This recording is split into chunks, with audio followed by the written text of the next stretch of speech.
अन्नपूर्णे सदापूर्णे शंकर प्राणवल्लभे ज्ञानवैराग्य सिद्ध्यर्थं भिक्षां देहि च पार्वती। आवाहन, आसन, आचमन, अर्घ्य, स्नान, पंचामृत 16 वेळा अन्नपूर्णा देवी नमः असं म्हणून अभिषेक केला तरी चालणार। त्यामध्ये एक स्तोत्र रचलंय, अन्नपूर्णा स्तोत्र म्हणून आहे। आपण सर्व ठिकाणी बघतो की तू अन्नपूर्णा आहेस, म्हणजे सर्वाची पूर्णता तुझ्यापासूनच आहे आणि तुझ्यापासूनच संपन्न आहे। आता माळ कुठली वापरावी हा प्रश्न असतो खूप वेळा, तर रुद्राक्ष माळ उत्तम सांगितली। त्या दिवशी जास्तीत जास्त पदार्थांचा नैवेद्य आपण देवीला दाखवतो। म्हणजे मग त्या घरात अन्नपूर्णा नाही आहे अन्नपूर्णा, तर घरातली अन्नपूर्णा प्रसन्न राहणं आवश्यक आहे। नमस्कार मंडळी, मी तृप्ती येवले तुमचं पुन्हा एकदा मनापासून स्वागत करते द ट्रू डीप टॉक या आपल्या पॉडकास्ट चॅनलमध्ये। तर आज आपण बोलणार आहोत आपल्या अन्नपूर्णा मातेबद्दल। अन्नदाताचं, कृतज्ञतेचं आणि समृद्धीचं आठवण करून देणारा दिवस म्हणजे अन्नपूर्णा जयंती। आणि याच गोष्टींबद्दल आज आपण जाणून घेणार आहोत बऱ्याचशा गोष्टी, आणि तेही वेदमूर्ती आदित्य पेंडसे यांच्यासोबत। नमस्कार सर, तुमचं खूप खूप मनापासून स्वागत आहे आपल्या पॉडकास्टमध्ये। तर आज आपण सगळ्यांच्या जवळचा, महिलांच्या जवळचा असं म्हणायला हरकत नाही, आपण अन्नपूर्णा मातेबद्दल बोलणार आहोत। त्यांची जयंती आता येते आहे। तर अन्नपूर्णा म्हटल्यानंतर तुमच्या साधारण डोक्यात काय येतं? एक मातेचं स्वरूप किंवा अजून काय?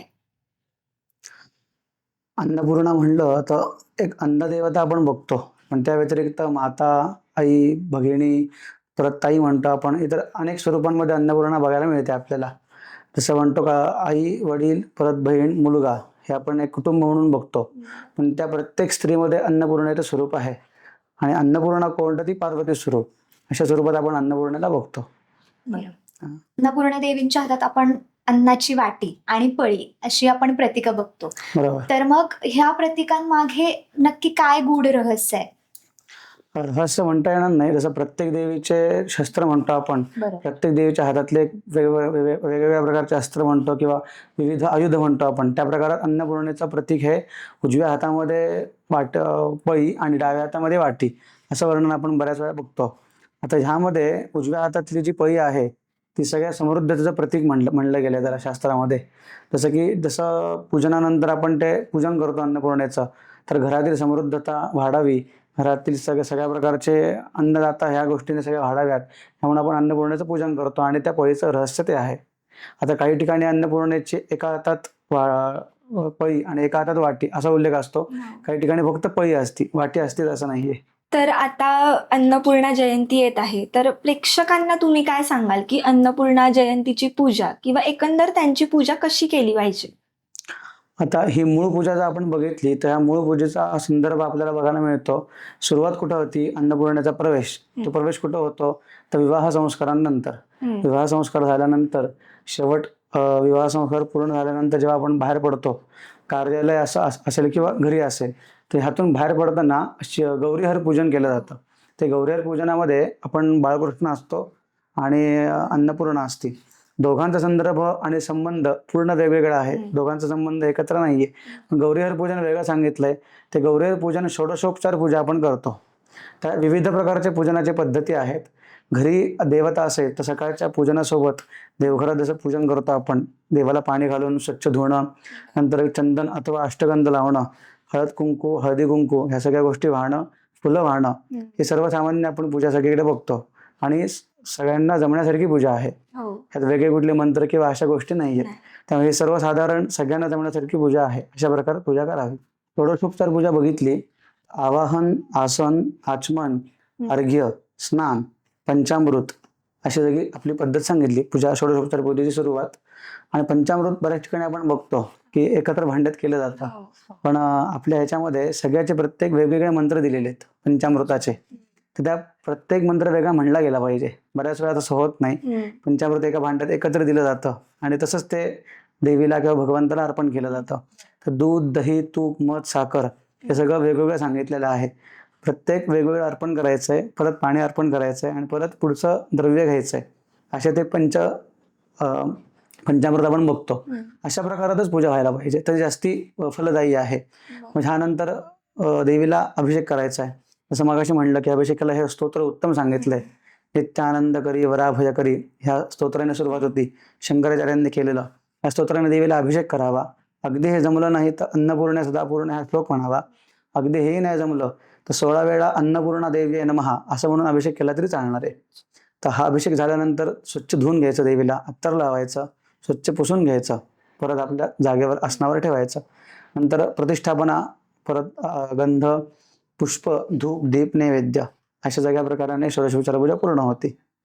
आरती, प्रदक्षिणा, पूजा अर्चा आलं की मंत्रही येतात. मंत्र हे आलेच. अगदीच. तर प्रेक्षकांसाठी असे कोणते मंत्र आहेत का आपण की देवींसाठी म्हणू शकतो? आता आपल्या सनातन धर्माचा जसं आपण म्हणतो की छत्रपती शिवाजी महाराजांनी स्वराज्य स्थापन केलं, हो. असंच एका काळी बऱ्याच वर्षांपूर्वी सनातन धर्म एक प्रकारची काळी लाट आली होती. ते आपले आद्य शंकराचार्य जे आहेत, श्रीमद आद्य शंकराचार्य, शंकराचे अवतार म्हणतात त्यांना, तर अशांनी जन्म घेऊन ते एक प्रकारचं पुनर्बांधणी केली सनातन धर्माची. तर त्यांनी त्यांच्या ग्रंथांमध्ये एक स्तोत्र रचलंय, अन्नपूर्णा स्तोत्र म्हणून आहे. ते स्तोत्र उत्तम प्रकारे सगळेजण म्हणू शकतात. अनेक दुकानांमध्ये ते पुस्तक विकत मिळेल तुम्हाला, किंवा म्हणता पण येईल, ऑनलाईन मिळेल, नेटवरती असेल, सगळीकडे आहे. तर त्या विशिष्ट स्तोत्र जे आहे ते म्हणणं अगदी आवश्यक आहे. त्या पूजनानंतर ते म्हणायलाच पाहिजे. आणि वेगळा मंत्र पण दिलेला आहे. तर त्या मंत्राप्रमाणे विचार केला तर ते अन्नपूर्णे सदापूर्णे शंकर प्राणवल्लभे ज्ञानवैराग्य सिद्ध्यर्थं भिक्षां देहि च पार्वती असा तो एक मंत्र दिलेला आहे.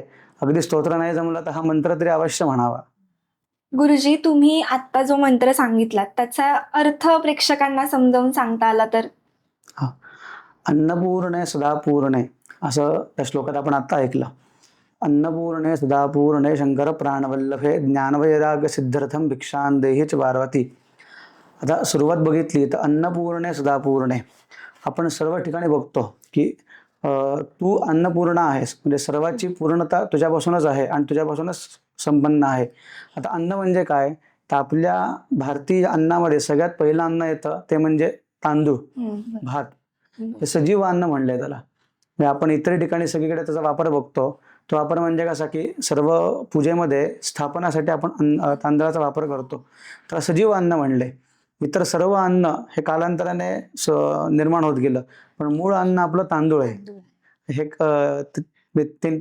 माणसाची भूक जसे आपण म्हणतो की सगळ्यात भूक ही अन्नानेच भागू शकते, कुठल्या गोष्टीने भागू शकत नाही.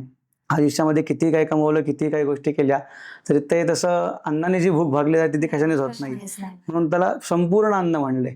मग सुरुवात जशी म्हणली की अन्नपूर्णे सदापूर्णे, संपूर्ण अन्न असलेली तू अशी जी माता आहे, अन्नपूर्णे सदापूर्णे शंकर प्राणवल्लभे, की आपल्या ईश्वर स्वरूपाचे शिवशंकर जे आहेत त्या शिवशंकरांची प्रिय अर्धांगिनी अशी असलेली तू, असं त्यांनी शंकर प्राणवल्लभे ज्ञानवैराग्य सिद्ध्यर्थम, की तू ह्या दोन्ही स्वरूपामध्ये ज्ञान आणि वैराग्य हे दोन्ही तू आम्हाला दे या स्वरूपामध्ये, असं त्या श्लोकात उल्लेख केलाय.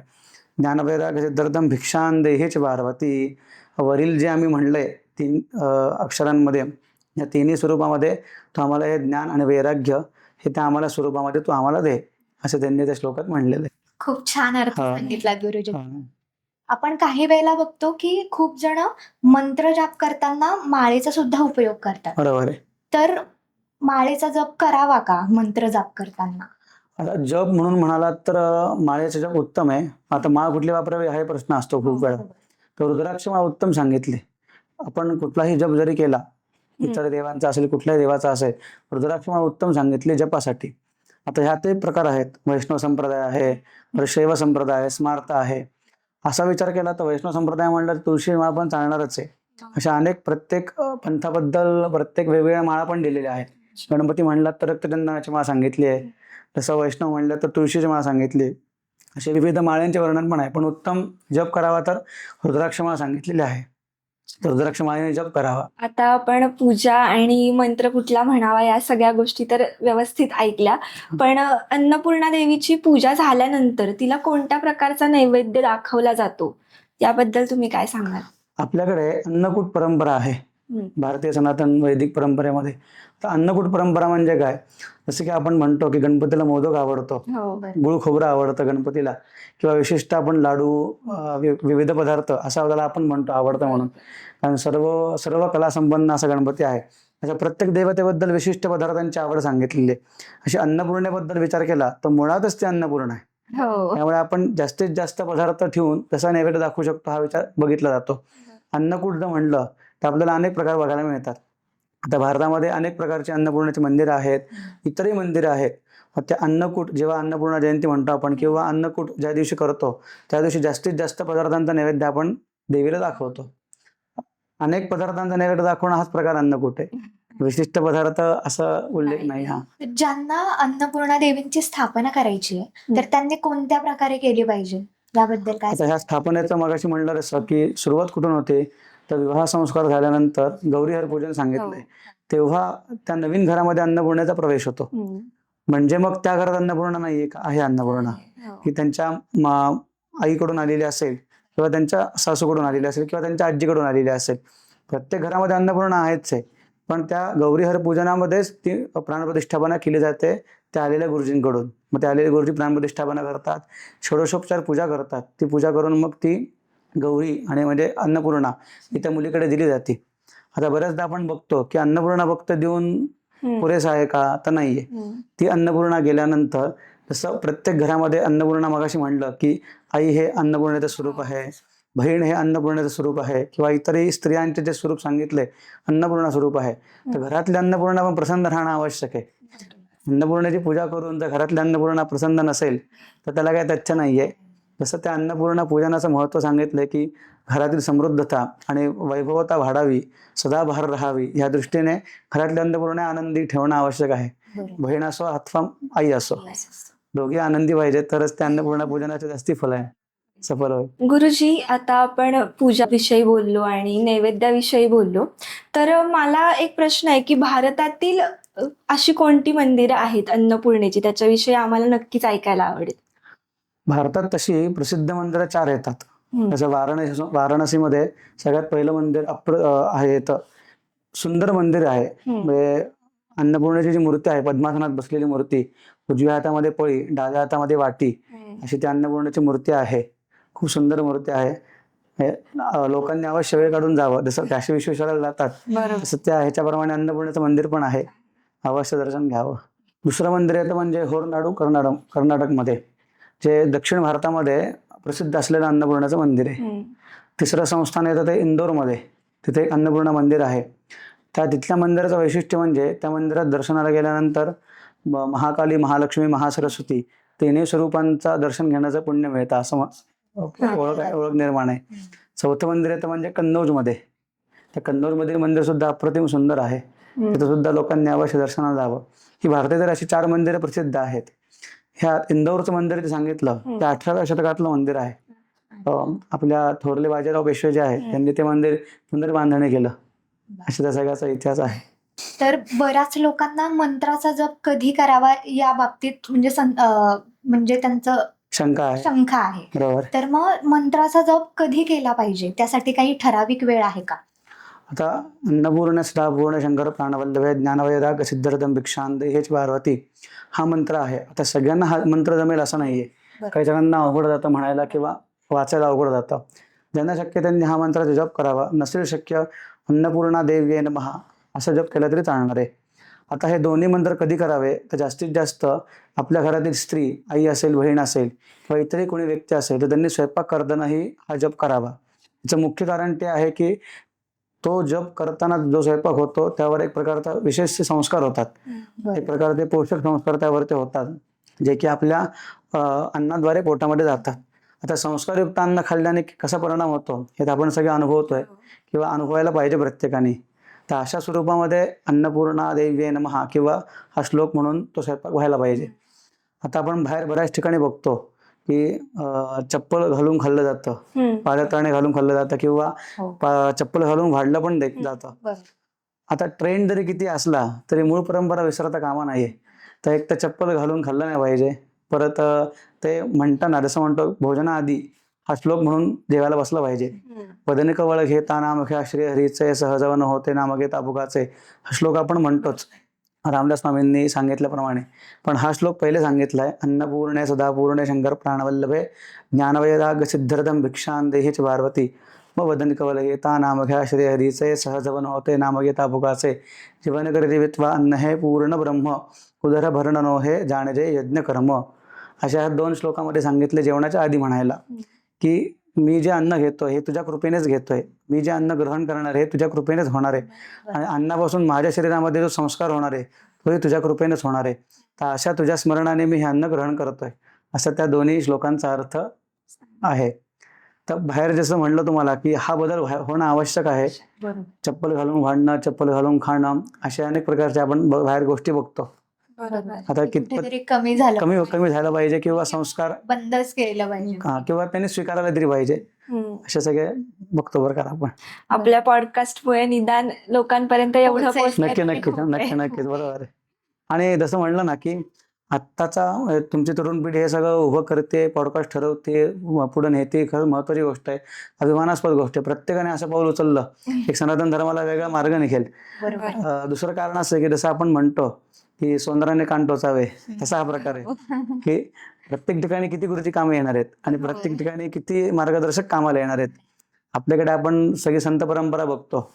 संत परंपरा एवढे असून पण जर लोक ह्या मार्गावरती येत नसतील तर त्याच मार्गावरून दाखवायला पाहिजे. बरोबर. जसं की आपण सोशल मीडिया जसं वाईट म्हणतात, सोशल मीडिया अतिशय चांगली पण आहे. चांगली तर अशा मार्गाने पण आपण लोकांना सांगू शकतो की हा त्यांच्याकडे जसं लोकांना अपेक्षित आहे तसं देतोय आपण. गोष्टी जितक्या इझिली आहे त्यांच्यापर्यंत पोहोचतील तितकं बरोबर. बरं आहे. बरं आहे बरं आहे बरं. तर गुरुजी, अन्नपूर्णा देवींचे संदर्भ आपल्याला कोणकोणत्या ग्रंथांमध्ये बघायला मिळतात? तसे अनेक ग्रंथामध्ये बघायला मिळतात. कवी कालिदासाचे कुमारसंभवम नावाचा एक ग्रंथ आहे, त्यात पण उल्लेख आहे. स्कंद पुराणामध्ये उल्लेख आहे, लिंग पुराणामध्ये उल्लेख आहे, देवी भागवतामध्ये उल्लेख आहे. परत अन्नपूर्णा उपनिषद असा एक वेगळा ग्रंथ आहे. ह्या अशा विविध ग्रंथामध्ये आपल्याला इथे संदर्भ बघायला मिळतात अन्नपूर्णेचे. आजच्या पॉडकास्टमध्ये अन्नपूर्णा देवीची पूजा अर्चा कशी असावी याबद्दल गुरुजींनी खूपच छान माहिती आपल्याला दिली आणि म्हणूनच अन्नपूर्णा देवीबद्दल सविस्तर माहिती देणारा एक पॉडकास्ट आम्ही लवकरच घेऊन येणार आहोत. तर हा पॉडकास्ट आवडला असेल तर लाईक करा, सबस्क्राईब करा आणि शेअर करायला विसरू नका. धन्यवाद.